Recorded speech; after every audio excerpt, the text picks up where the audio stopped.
All right, I want to end our gardening and growing unit reading about one of my favorite gardeners and growers, George Washington Carver. This book is called A Weed is a Flower, The Life of George Washington Carver. That's George.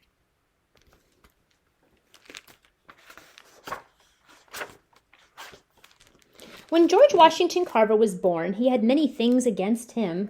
He was a sick, weak little baby. His father had just died, and his mother was left alone to care for him and for his brother James. And even worse, he was the son of people who were enslaved, and there was no hope for the future. He didn't feel much hope. But George Washington Carver was no ordinary man. He was a man who turned evil into good, despair into hope, and hatred into love. He was a man who devoted his whole life to helping his people and the world around him, and this is his story. George Washington Carver was born in Missouri in 1860, more than 100 years ago. He's not alive anymore. It was a terrible time. There were mean men who rode silently in the night, kidnapping people who were enslaved from people who enslaved them, and harming those who tried to stop them. One night, a band of these men rode up to the farm of Moses Carver, who enslaved George and his mother Mary, and everyone ran in fear. But before Mary could hide her baby, the men came and took them both and rode them away into the night. Yikes. How scary that must have been. Moses Carver sent a man to look for them, and Mary was never found. But in a few days, the man returned with a small bundle wrapped in his coat and tied to the back of the saddle. It was the baby, George. Moses and his wife Susan cared for Mary's children, and George remained small and weak. But as he grew, they saw that he was an unusual child. He wanted to know about everything around him. He asked about the rain, the flowers, and the insects, and he asked questions the Carvers couldn't answer. When he was very young, George kept a garden where he spent hours each day caring for his plants. If they weren't growing well, he found out why, and soon they were healthy and blooming. In winter, he covered his plants to protect them. In spring, he planted new seeds. George looked after each plant as though it was the only one in the garden. Neighbors began to ask George's advice about their plants, and soon he was known as the plant doctor. There he is, caring for all his plants. He was a gardener at a very young age. As time went on, George wondered about more and more things. He wanted to learn and yearned to go to school. In the meantime, people who had been enslaved had been freed, but schools nearby were not open to black students. So when he was 10, George left his brother, his garden, and the Carver family and went off to find the answers to his questions.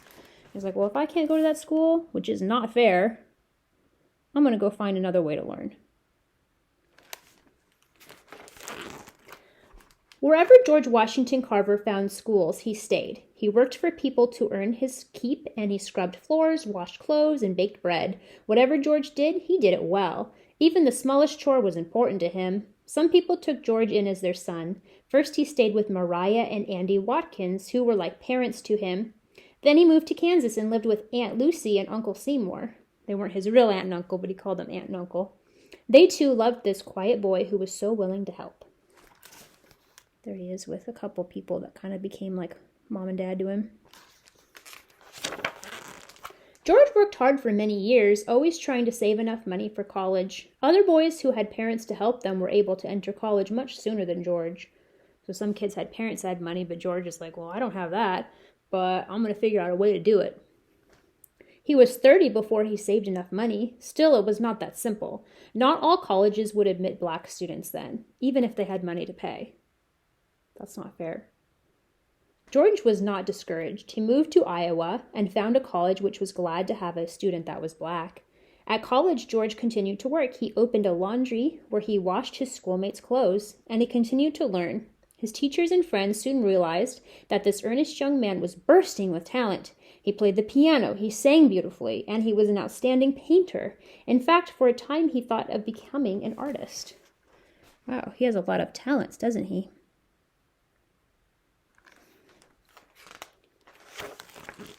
But the more George thought of what he wanted to do, the more he wanted to help his people. And he remembered that his neighbors used to call him a plant doctor. He had never forgotten his love for plants. In all the years he had wandered, he always had something growing in his room. So George Washington Carver chose to study agriculture. He learned about plants. So that's kind of similar to what we learned about with Robin Wall Kimmerer, right? She doesn't call herself an agriculture exactly, but it's similar. Agriculture is like growing food. He learned about plants, flowers, and soil, and he learned the names of the weeds. Even they were important to him. He often said, "A weed is a flower growing in the wrong place." A weed is a flower growing in the wrong place. He still asked questions. If no person or book could answer them, he found the answers himself. He experimented with his own plants and found secrets no one else knew.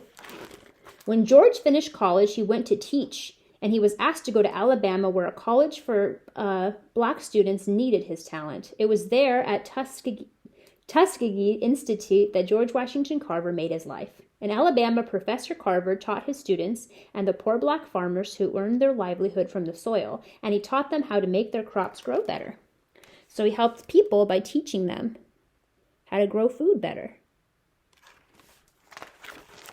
Most of the farmers raised cotton, but sometimes the crops were destroyed by rain or by insects, and the farmers couldn't earn enough to eat.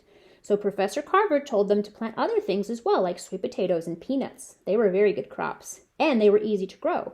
He said that raising only cotton harmed the soil. It was better to have different crops. That reminds me of the three sisters, so you grow them together and it makes them healthier to grow together. The farmers did not want to listen. They were afraid to plant peanuts and sweet potatoes. They were sure that no one would buy them. But Professor Carver had experimented in his laboratory, and he found that many things could be made from sweet potato. He made soap and coffee and starch, and he had more than 100 things from a sweet potato. And even though people in those days called peanuts yucky food, Professor Carver said they were good for people too. Besides, people didn't used to like peanuts. Oh my goodness, I love peanuts. Besides, he found that still more things could be made from the peanut. Paper and ink and shaving cream and sauces and linoleum and shampoo and even milk, like almond milk. In fact, he had made 300 different products from a peanut. That's amazing. Once, even important guests were expected at Tuskegee, Dr. Carver chose the menu, and the guests sat around the table and enjoyed a meal of soup, creamed mock chicken, bread, salad, coffee, candy, cake, and ice cream. Imagine their surprise when they learned that the meal was made entirely from peanuts. The whole meal. And they're like, "What? This is just peanuts?" And he's like, "Yeah, you can do so much with a peanut." Slowly, the farmers listened to George Washington Carver. They planted peanuts and sweet potatoes, and before they knew it, those two things became the most important crops in Alabama. George Washington Carver was right, and he helped the people so they grow these crops. I'm telling you. Soon the whole country knew about George Washington Carver and the things he was doing. He was honored by presidents and other important people, and every day his mailbox bulged with letters from farmers and scientists who wanted his advice. He was offered great sums of money, which he turned down. Money was not important to him. He did not even bother to cash many of the checks he received. So he's not doing it for the money. He's doing it because he wants to help people and because he loves it. Throughout his life, George Washington Carver asked nothing of others. He sought only to help, and he lived alone and tended to his own needs. He washed his clothes and patched them too. He used the soap he made and ate the food he grew. Oh. So even though he was famous and had lots of money, he was like, well, I don't really need those things because I can make this stuff myself. Dr. Carver was asked to speak in many parts of the world, but he did not leave Tuskegee very often. He had things to do.